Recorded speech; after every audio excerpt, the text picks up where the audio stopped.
If you're a Scottish Labour MP, there's quite a lot of bending yourself out of shape going on, and it's going to get worse. You'll already have had to vote against or just be doing something else when the WASPy debate happened last week. You'll already have to have accepted the two-child cap, the scrapping of winter fuel payments, and you're going to have to now accept that airport expansion in London, Heathrow, Luton, Gatwick, is actually part of a green strategy.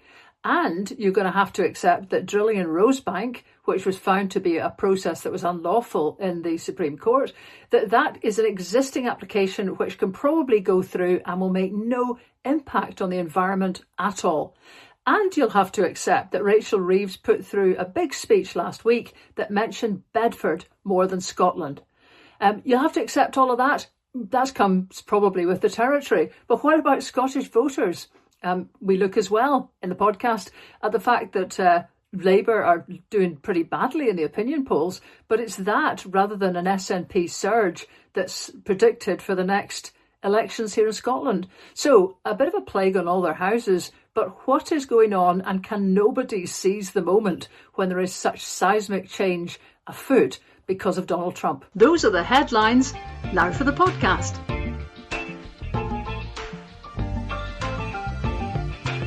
Hi, Johns, and welcome to this week's Lesley Riddick podcast.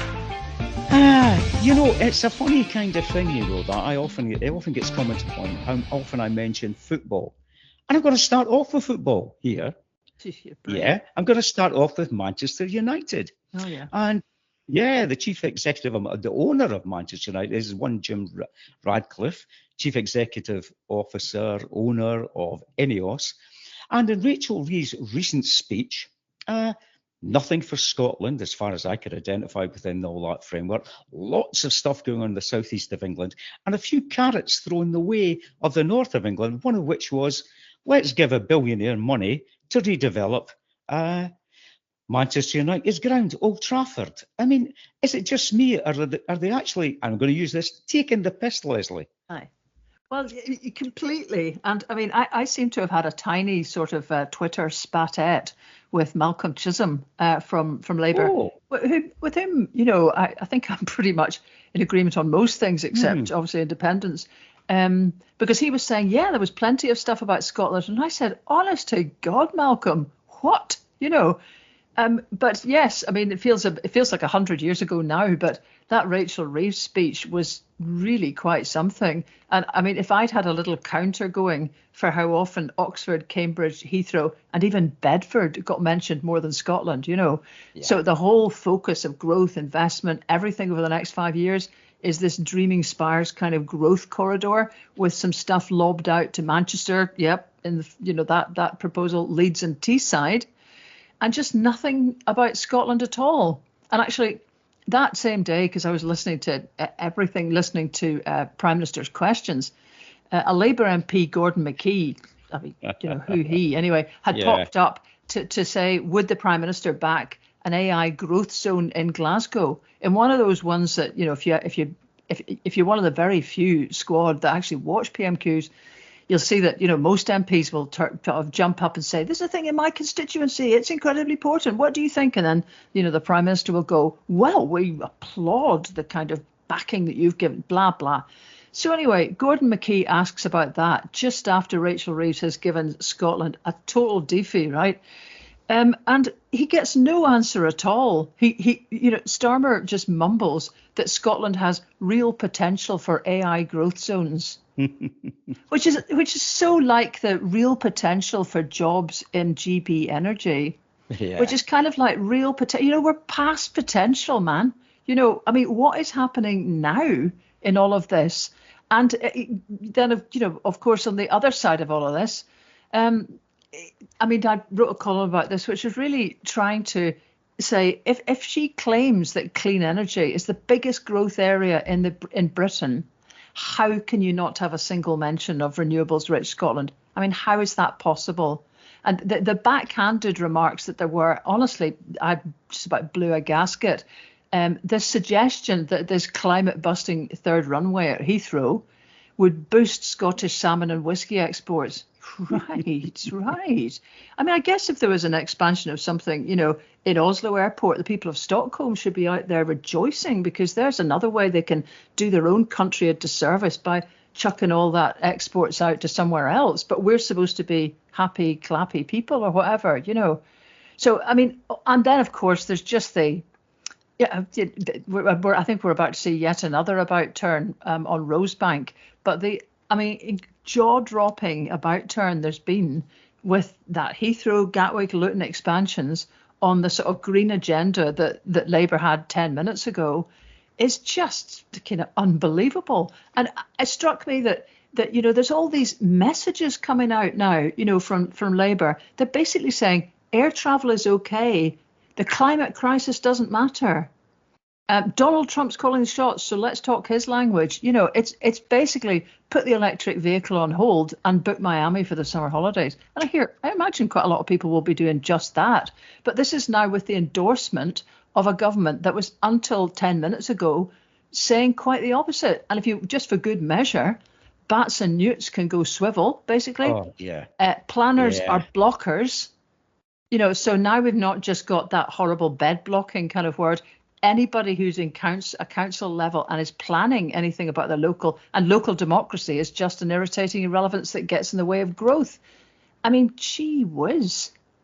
I mean, what it is with the bats and newts and blockers, it's playing the populism card, Lesley, isn't it? I mean, it's you can see this whole thing coming together in terms of, I mean, we'll talk about it, the latest polls, if I can say it now, that Reform, according to YouGov's latest polls, are at 25%, Labour 24%, Tories 21%, Lib Dems 14%, Greens 9%, SNP 3%.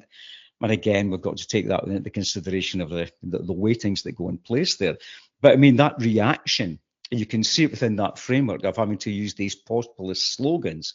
And it's like talking in the pub. I mean, that kind of lowest common denominator reference to protecting the environment about looking after bats and newts. And it is playing that populism card that the Labour are going to be, or obviously going to be going down.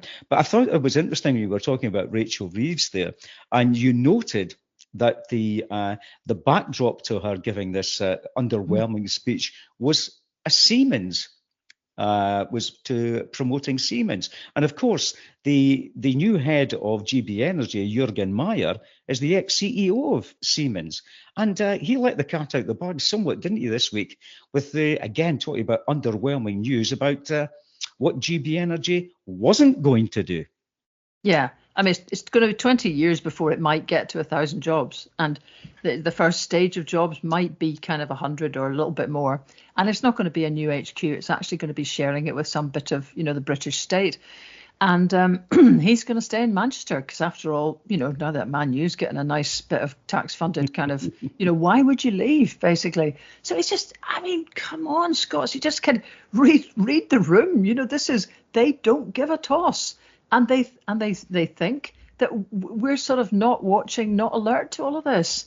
But the other thing that struck me, though, and I'm just vexing my mind now to think about which company it was that basically has given Rachel Reeves, that almost the day after this speech, who was it that basically said, oh, you're not giving us enough sweeteners, a foreign company, and so we're not coming anymore. There's £400 million of investment that ain't going to happen. Should have looked it up beforehand.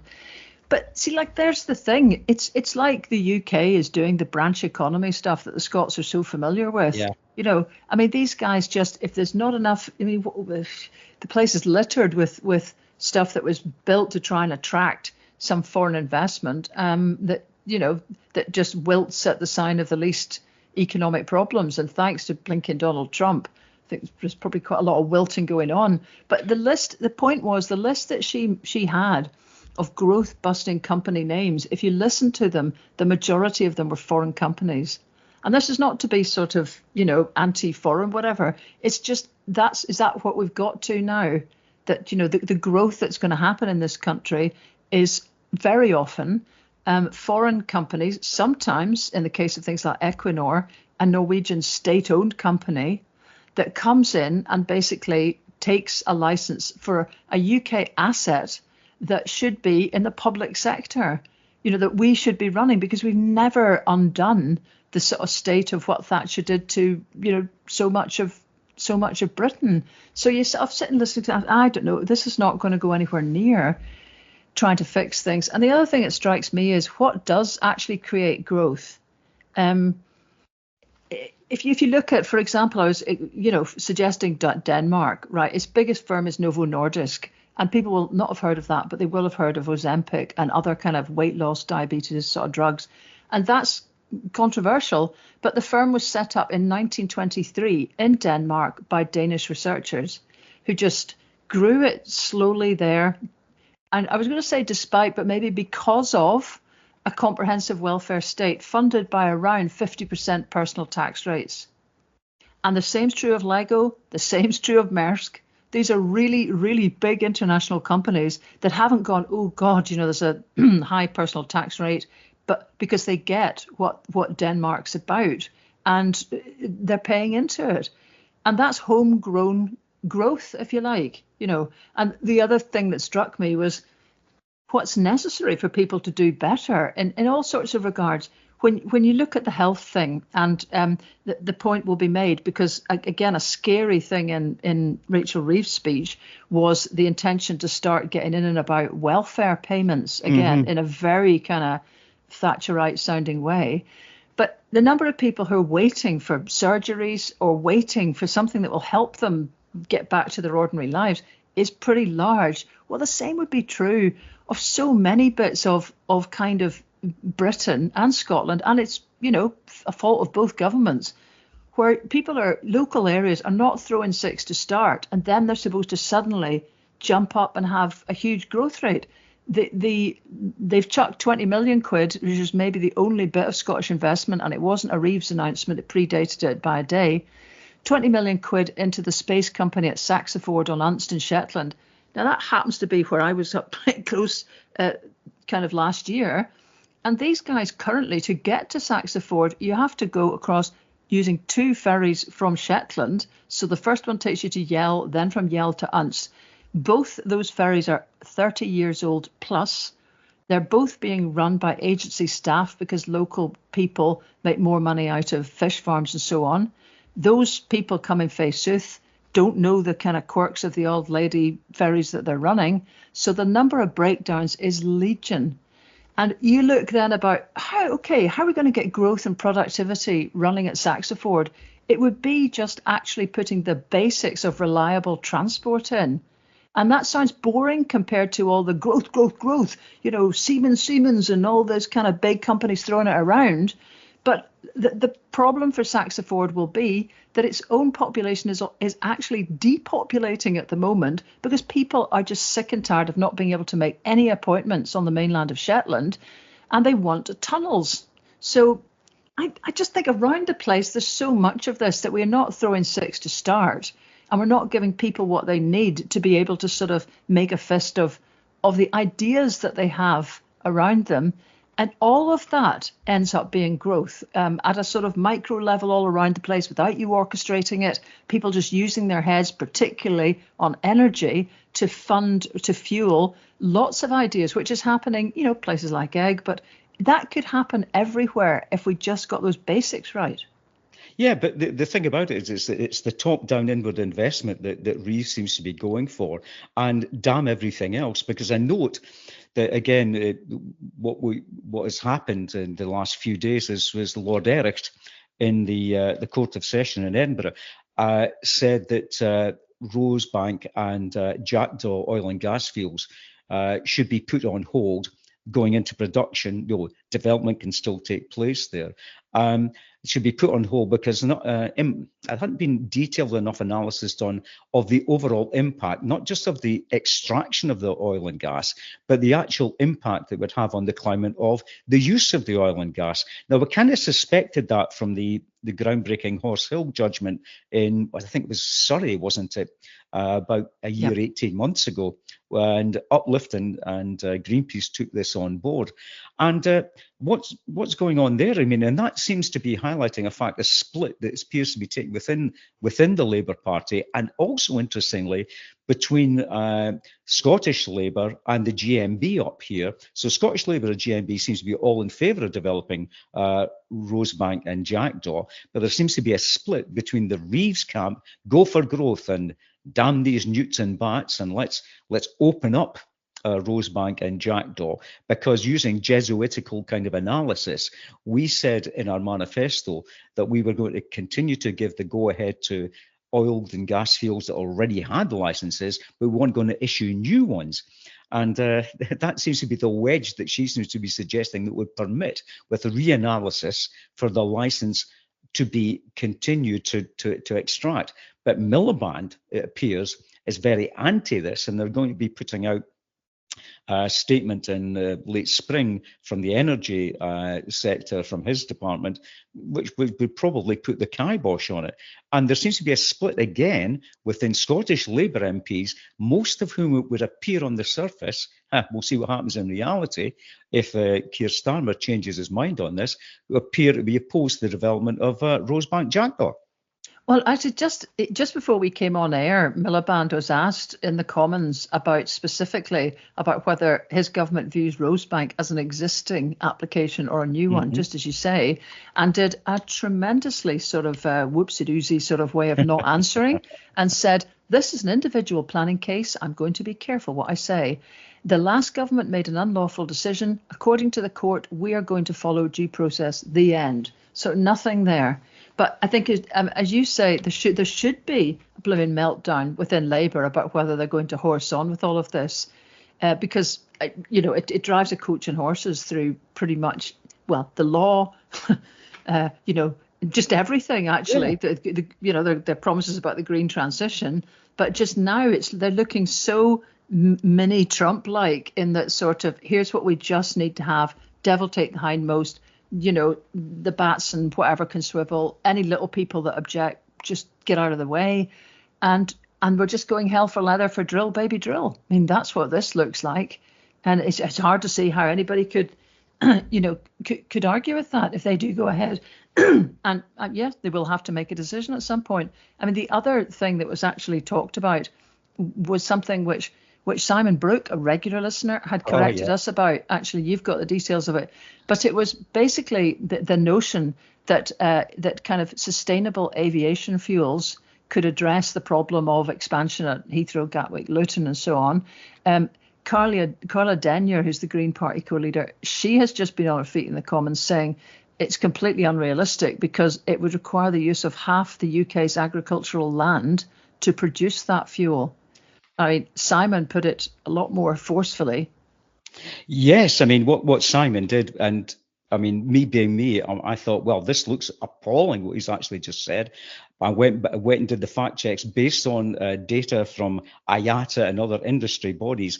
And always remember, within this framework, this is dealing with, when we talk about sustainable aviation fuel, this is based on current consumption. And yet, despite the climate crisis, the aviation industry, as is identified by the development of a third runway at Heathrow, is keen to boost air travel. But I mean, what it is that 1 litre of aviation fuel is 8,250 calories. Now, you need 800,000 calories per year per person. And what is identified is that based on that, if you're using what they call the first generation of biofuels, which is based on food. It's based on soybeans, it's based on all sorts of things like that. So it's food and corn, etc. So based on that, and the analysis has been done, is that it would take approximately 35 billion people worth of fuel. We have to replace what we're doing in terms of kerosene. It would take the fuel for 35 to 37 billion worth of people. So that's over four times the amount of people living on the planet in order to sustain what we currently use in terms of kerosene for the current use of airplanes and jet fuel. So let's get this through, folks. There's over 8.2 billion people on the planet, in order to create sustainable aviation fuel using that first generation style, which is based on foodstuffs, that would require the foodstuffs that would support 35 billion to 37 billion people currently. It is utter nonsense. And what we've also got is the waste fuels, which is the second generation, which is, again, I think what they're talking about when they talk about Grangemouth. And currently, in 2021, 0.01% of fuel used in the aviation industry comes from so-called sustainable fuels. IATA in 2019 said, well, we're going to have 10% for 2017. In 2011, they said 6% by 2020. The EU, 5% by 2030. Well, we're in 2021, which is the latest figures. It stands at 0.01%. And you've got to take a look at this in terms of a couple of things here. Is it morally responsible to actually turn over vast areas of agricultural land for monoculture? And with the societal and environmental impacts you can have from doing that, even if you could do it, should we do it? And secondly, with the use of waste fuels, in order to secure people traveling umpteen times by jet, should we actually be taking what can be used in waste fuels that could be used, say, for example, in road transport? Use it in road transport in order to actually get people to use biofuels if it was possible, rather than jetting around the world. I mean, that doesn't even get into the whole analysis that's been done about the growth in private jets. Plus the fact, even if you replace the CO2, here we go, the contrails of jet flight actually have more impact on the climate than the CO2 emitted by kerosene. And what you're getting into here is the fact is it greenwashing by the airline industry in order to go for growth in terms of air travel, whilst it's utterly unsustainable by putting up this whole chimera of sustainable aviation fuel, which we've seen with the first generation from foodstuffs. You can't do it. And the second thing with the waste, even if we could do it, should it be used for a lot of people, luxury travel as opposed to day-to-day travel with other forms of transport? Mm-hmm. Yeah. And also, just when we get back to Rachel Reeves stuff, I mean, she did announce some improvements, and obviously England particularly has been a bit screwed by HS2 falling through. So the north of England still has got big cities that aren't connected west to east. So okay, fair enough.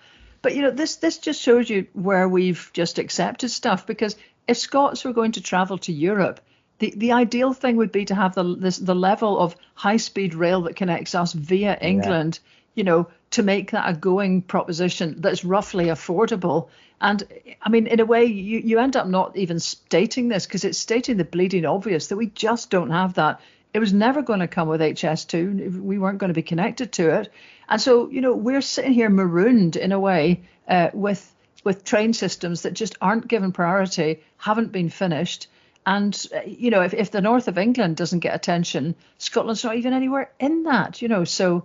Yes, it's all pretty grim. Oh, yeah. And just this, and by the by, I mean, stand by and wait for this. You're going to get people talking about massive government subsidies required, because the private sector won't be able to afford it, because the International Civil Aviation, that was easy for me to say, the International Civil Aviation Organization reckoned you need to build around about 330 massive biofuel refineries every year between now and 2030 in order to be able to cope with the demand purely from aviation fuel. So where's that money going to come from? Should we be cross-subsidizing? Should we make the polluter pay? Or should ordinary people who never go near planes, but who do use cars and buses, should they be subsidizing it? And does he stand by for that one, where the greenwashing comes in and, geez your money, pal. So as usual, capitalism for poor, socialism for the rich. Yep. Right, yeah. You've got that one banged on the wall there now. Got that one in there. Yeah, but one of the key things about it as well is that one of the groups within the Labour Party says what the UK ought to be going for is green growth, given the fact of what Donald Trump's done in the States, which is to turn us back on green growth at a federal level. And we've also said, you've indicated quite clearly, this is not happening at state level, but at a federal level, It's drill, baby, drill. Turn your back on green growth. And Donald has been certainly causing a stir with tariff wars, which have taken a very interesting turn, have they not, in the past, I think, 24 hours? Well, you've got to keep checking every 10 minutes, actually, what's going on with all of that. And it does look like, he is he is disrupting. And so he's dangling the 25% threat of 25% tariffs against Canada and Mexico. I mean, I was listening to something which was pointing out, and this so echoes Brexit, that actually in that there never was any suggestion of tariffs in the continent of Greater America. Lots of businesses are importing parts. They're getting exported again.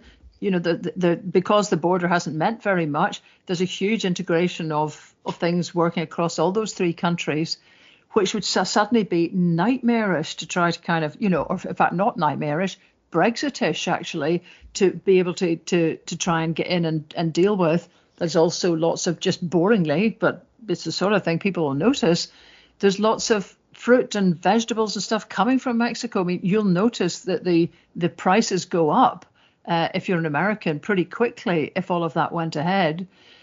So he's dangled this threat. The markets seem to have responded by just diving, basically, which I think is something he's noticed. So suddenly he's claiming a victory because he's managed to whack these guys out of the head. The Mexicans have said that they'll, put more people at the border to try and stop crossings. The Canadians have said that they'll try to make sure that imported fentanyl, I think I've said that wrongly, fentanyl.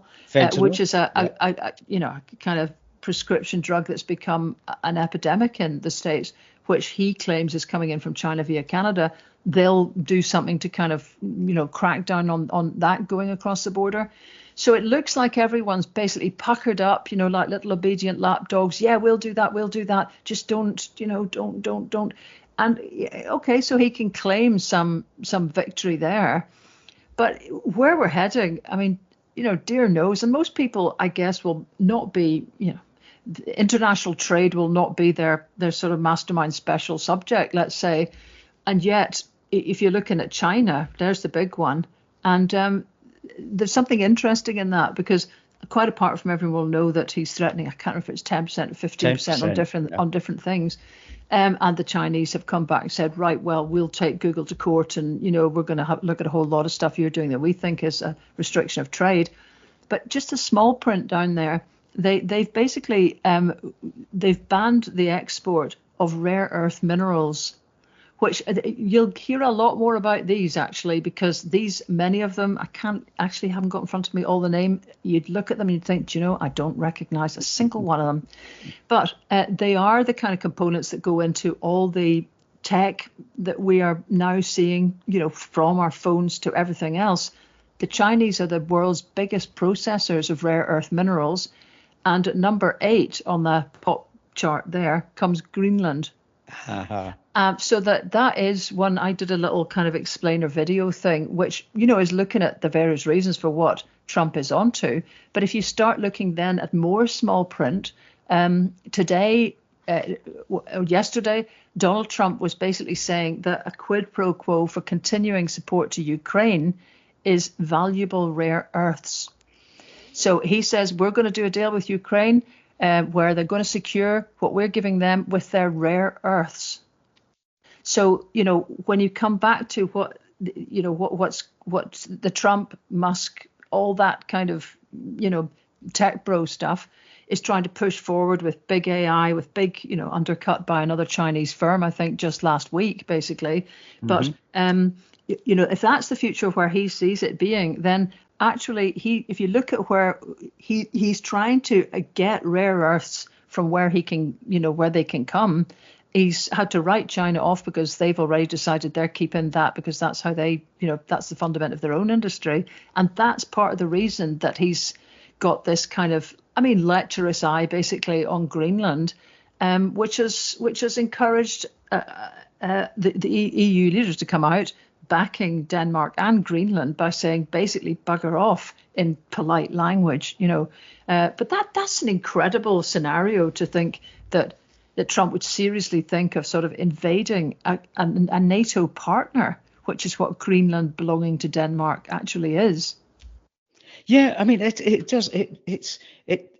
I'd almost forgotten quite unhinged Trump was in this first time round as president. I mean, it just comes roaring back at us with every overblown, overhyped, hyperbolic statement that is made, and you're thinking, what the hell is going on? And he seems to be surrounded by people who actually amplify all this. I mean, I always remember, and no, I'm not saying he's a Nazi, but I do remember reading when I was doing some studies, reading about the discussion was within the Nazi Party administration was that it wasn't structured and organized at all as a government, and everyone thought about working towards the Führer. What you did is you presented arguments, you did everything in order to secure the approval for whatever came in front of them by working towards the Führer's perspectives. And so I think what's going on there is working towards Trump's perspectives. It's completely altered the Republican Party. And I mean, and one of the key aspects of it is, and that's the point that is never really made and the Democrats failed on, is the reason why there are significant trade deficits with countries like Canada, Mexico, European Union, because of the continued outsourcing of what were traditional American jobs for cheap labor in other countries. You know, that's what, and if you got to, he said that the EU is this absolutely scandalous. I mean, he said it was $300 billion it was deficit. It's about 130 odd billion dollars. We'll get on to exaggerating figures again in a moment. But he said that's going on, and they won't take our cars, they're crap, and they won't take our food. Well, your food's full of crap.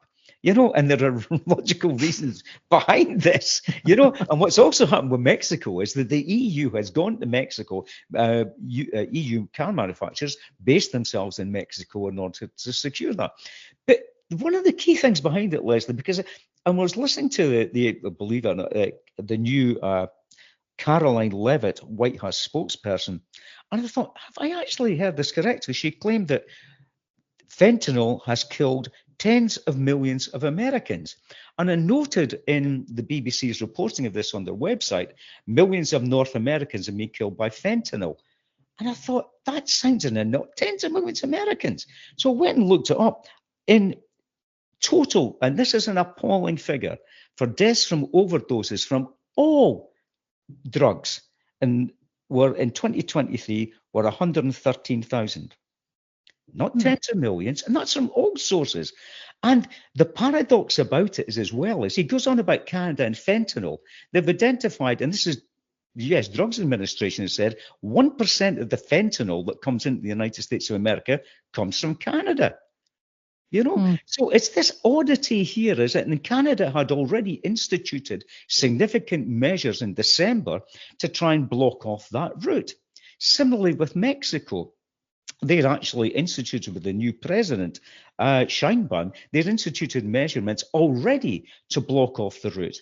Now, what they've done is they've put in place more border guards for illegal immigration. So it appears that what Trump's doing, to me, is hyping up these situations to make them overblown, and then by threatening something, appears to have won victories when he hasn't won any victories at all. So it's a really odd one, is the way I'm reading it. I just, as I say, with the fentanyl one, it doesn't actually bear any analysis whatsoever. So Trump appears to be engineering victories, which in reality, when you go behind what happened with Canada and Mexico, ain't victories at all.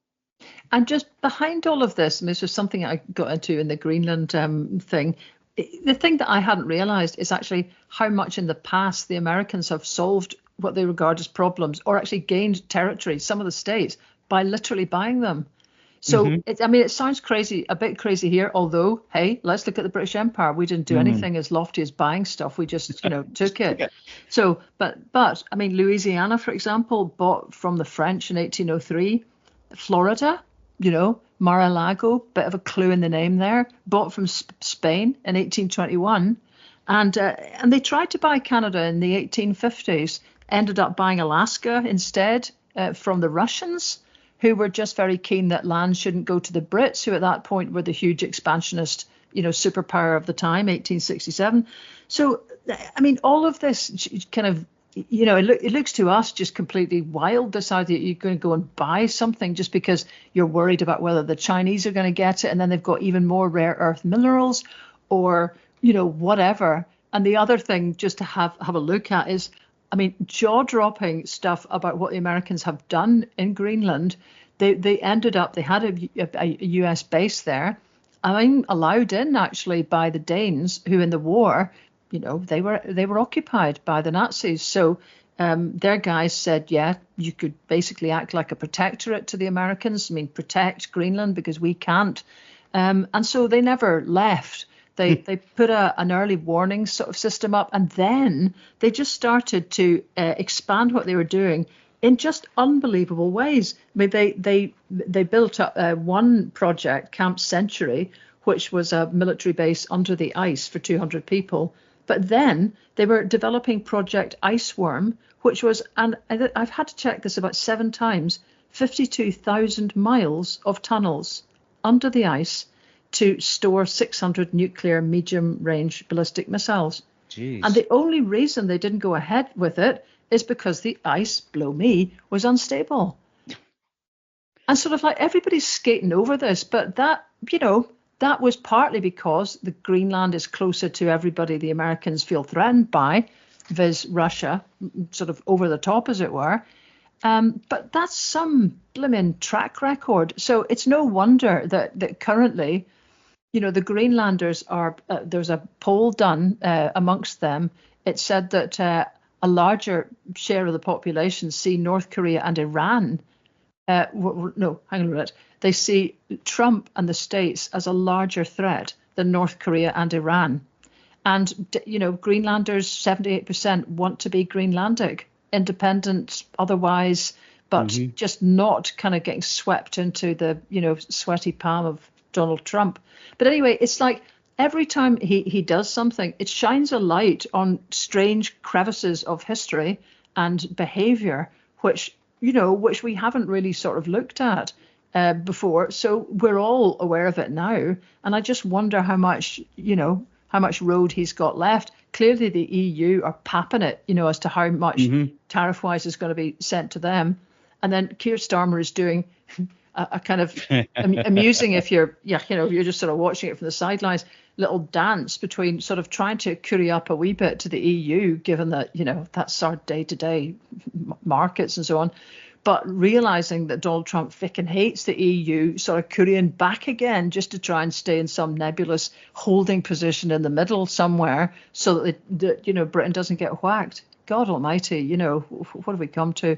Yeah. And just by the by, I don't know if you noticed, there's a wee stouchette sort of developing about Keir Starmer during lockdown. Have you noticed this? Oh, yes, with the voice coach, yes. Which reminds me of the Resistible Rise of Arturo Ui by Bertolt Brecht. If you remember that scene where Arturo Ui brings in the voice coach to practice in order to become a greater orator. Yeah, well, actually, there's a little snatch in one of the papers of what Keir Starmer sounded like before he was Colour Me Beautiful, and actually he was always pretty dull, but he sounded a lot more normal. So kind of well done, girl. But anyway, she got smuggled in 2020 as a key worker to keep the voice coach stuff going. So, I mean, whether or not, the Tories will try to kind of push this around, but it still sits with that sort of thing that Labour really miscalculated, that they think it's okay for him to have glasses and, freebies and holidays and stuff. And somehow, because they're such innately good, earnest people, it doesn't register with the public the same way as it would if it was the Tory grasping whatsits that were doing it. So, I mean, who knows if that will pop up or not.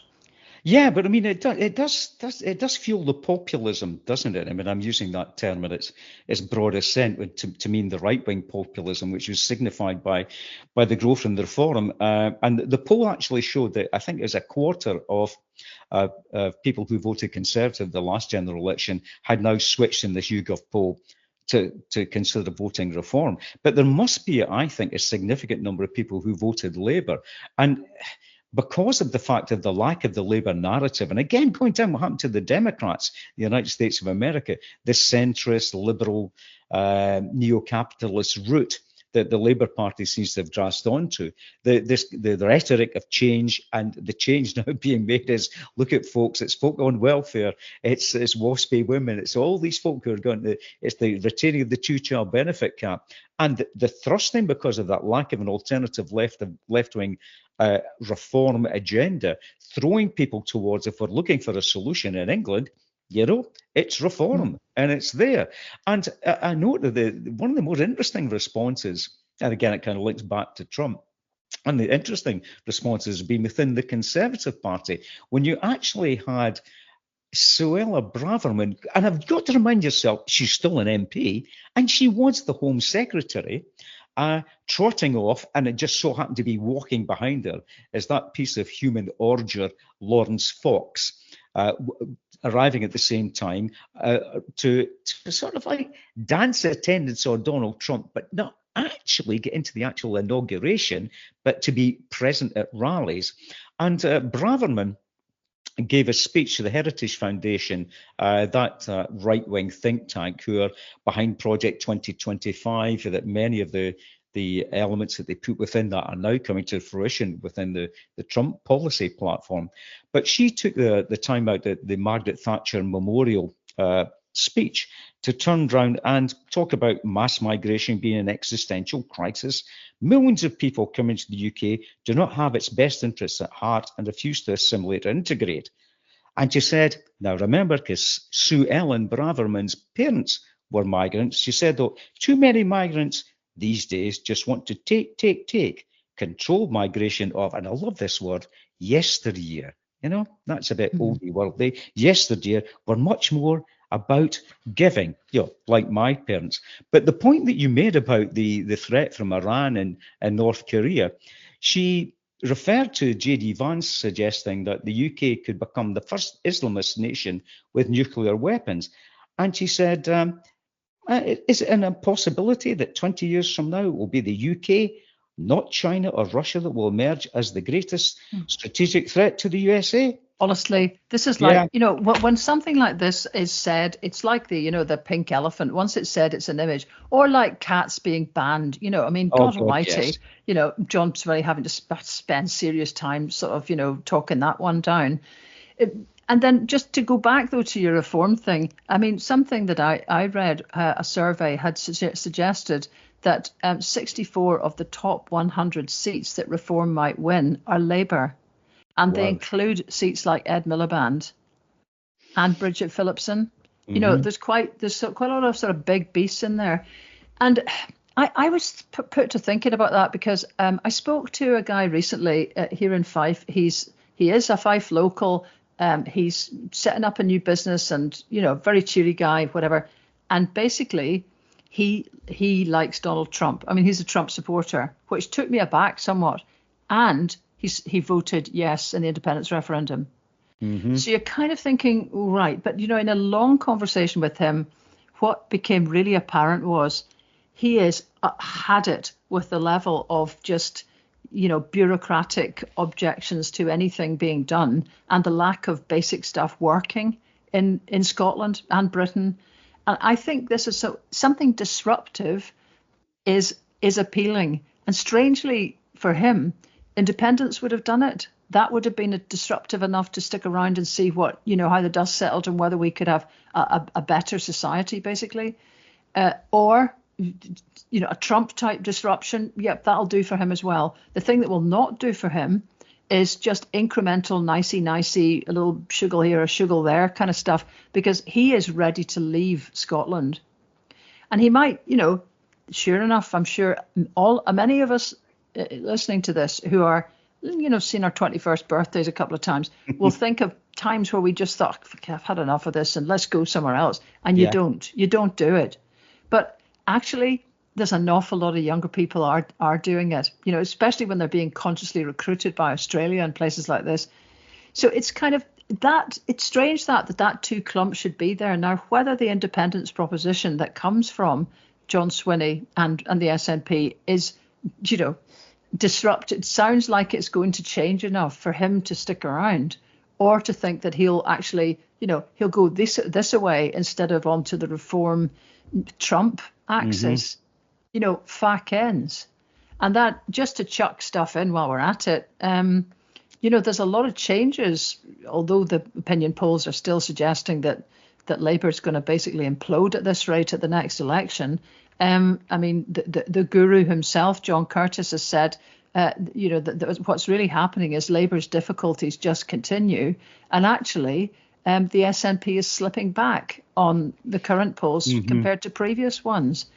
If you look just a little bit at what's happening with MSP standing again, there's quite a few, Shona Robertson will be standing up possibly just after we finish this to deliver a budget that looks like it's got home and dry, with Labour abstaining, the Lib Dems getting what they want, the Greens getting what they want, and, show back on the road, and it'll get through despite being a minority government, which is kind of an achievement, I've no doubt, putting that all together.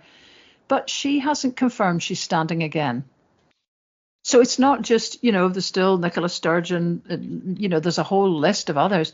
Ivan McKee, who's currently the Public Finance Minister, not sure if he'll stand.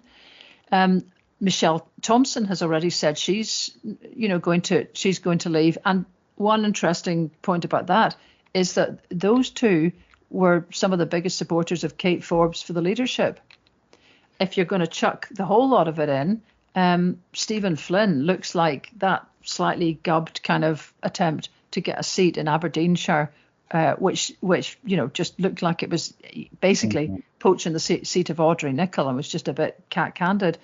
That seems to have put him back on the shelf. So he's got no plans to come to the Scottish Parliament this time round, which leaves me wondering what's the plan? Yeah, exactly. Where's the kind of, if we're just going to, and I would imagine that quite a few of there's a Holyrood party, if you like, that's where it's at, and they are the ones who decide the kind of people they want. They're vetting them even as we speak for candidates.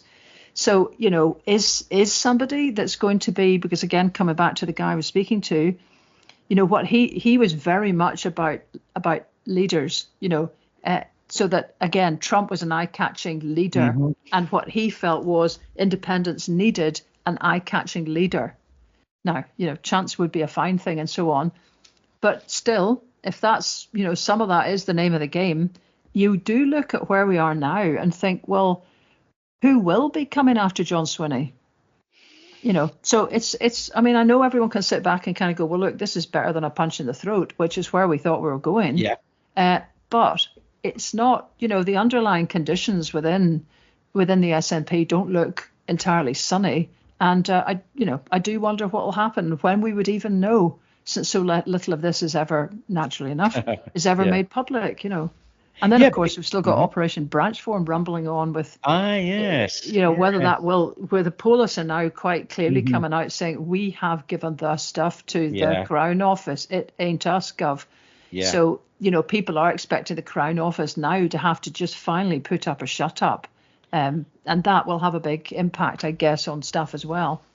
Yeah, because, the Curtis analysis I noted, because I've written down here that under the predicted voting patterns, it's because Labour are going to be crucified in the next election, and the split between in the right between the Tories and Reform, that the SNP could finish up with 43 seats at Westminster.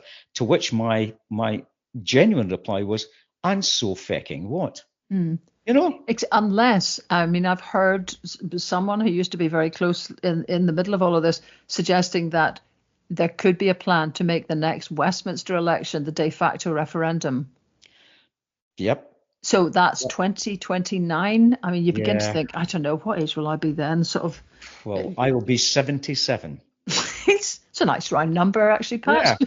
Yeah. But anyway, so, a lot of people will feel jings, but nonetheless, if that, if that was a plan, it would be great if we could actually plan a bit and talk about it. Everybody talk about it. But, that'll never happen. It'll just get pulled out of the bag, 6 months before the kickoff, and it won't work.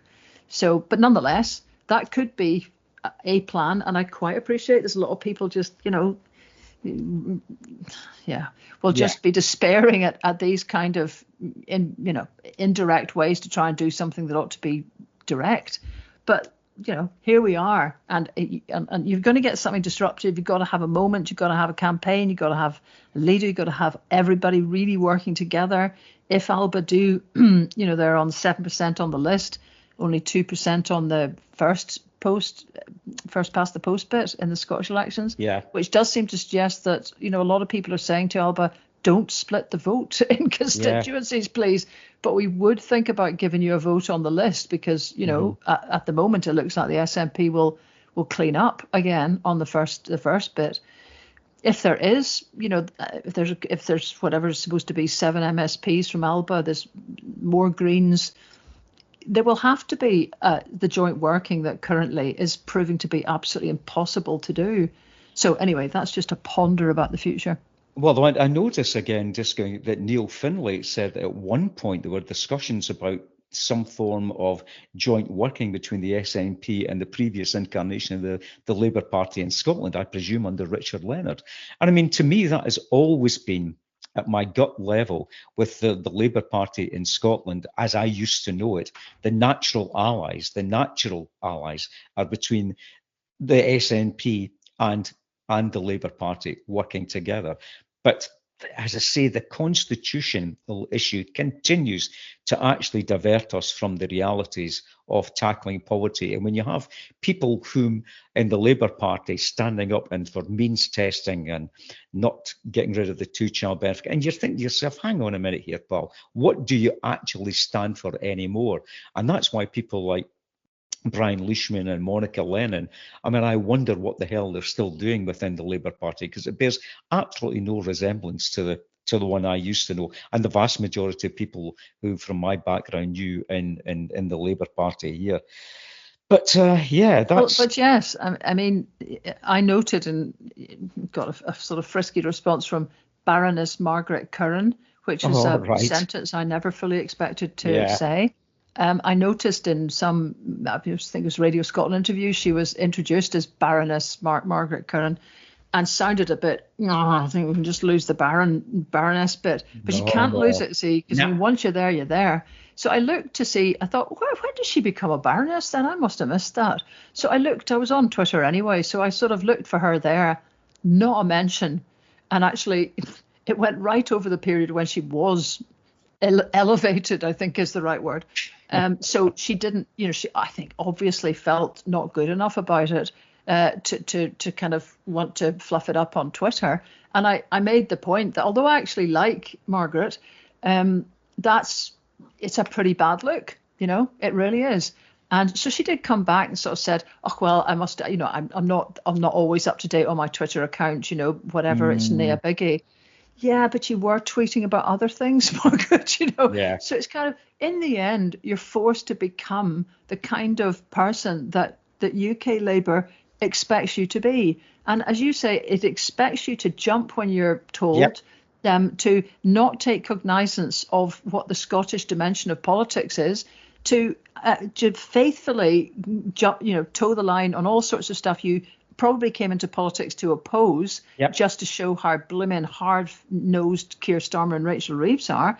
You've got to do all of that. You've probably had a picture of yourself supporting the WASPI campaign, like all of the rest of them, which you've now had to go and try and delete out of your timelines of everything, because there's 10 MPs supported Stephen Flynn's bill that got passed, but a 10-minute rule bill, it's going nowhere because it needs time, government time to be able to progress. But as you say, Brian Leishman, who's Alloa and Grangemouth, only Labour MP from Scotland that basically supported Stephen Flynn. And are we saying that the kind of folk who are, I know some of the people who are Labour MPs, this is not who they are, but you get bent all out of shape.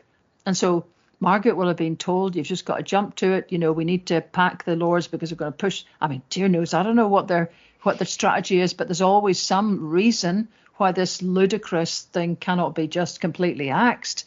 And then you've got to decide, and just it makes a branch office look positively central and well connected to see how much people in Labour in Scotland are just having to chuck what they believe in completely over their shoulders to pucker up within the UK Labour Party.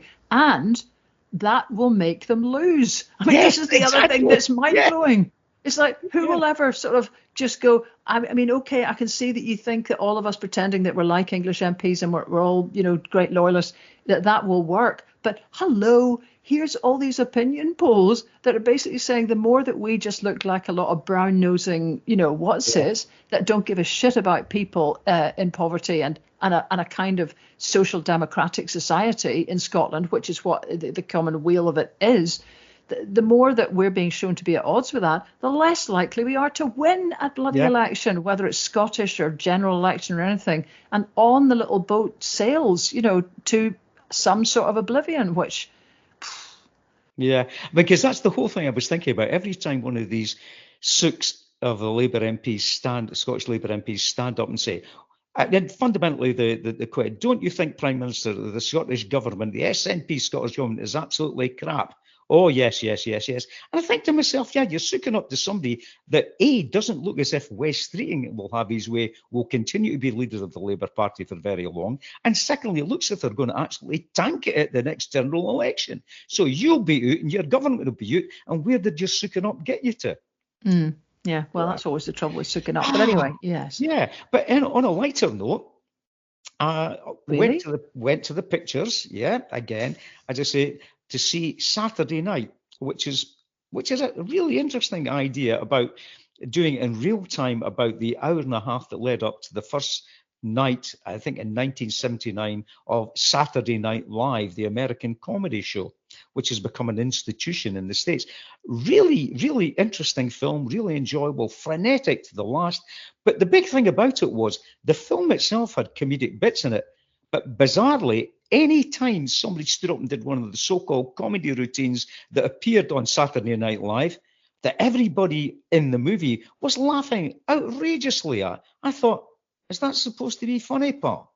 So it's an interesting film, but the funny bits from the movie that are meant to be from the Saturday Night Live weren't funny at all. But yeah, it's a cracking wee watch, but don't expect big laughs out of the comedy routines. Well, unless my sense of humour is probably bizarre and rooted in all sorts of other areas that I don't dare go down the route to. So yeah, it was all right. Well, I've been reading a book, Brave New Music, which is about Martin Bennett, which was produced by, it was written by Gary West, really well done. Many of the photographs by B.J. Stewart, who is a friend of Martin Bennett's, and just amazing to get really behind the scenes of his life.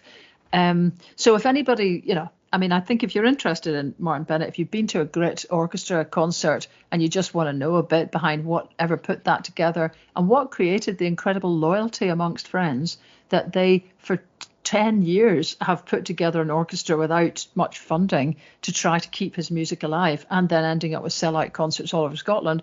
If that's in the least way interesting to you, then buy the blooming book. Anyway, a link will appear. Yep, great. Well, yes, after 50 odd minutes of us ranting, raving, and wondering at how despairingly bad the world has become, there's always the music of Martin Bennett to take refuge in. And on that, hopefully cheery note, we'll see you next week, chums.